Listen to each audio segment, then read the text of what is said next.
di ganahan sa ilang liwat. Be, hansa po na tong mga tao dang di ganahan silang liwat, be.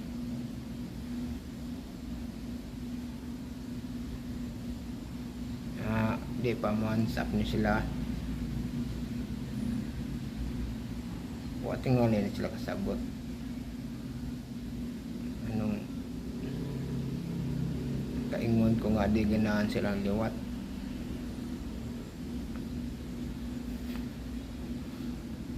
Kay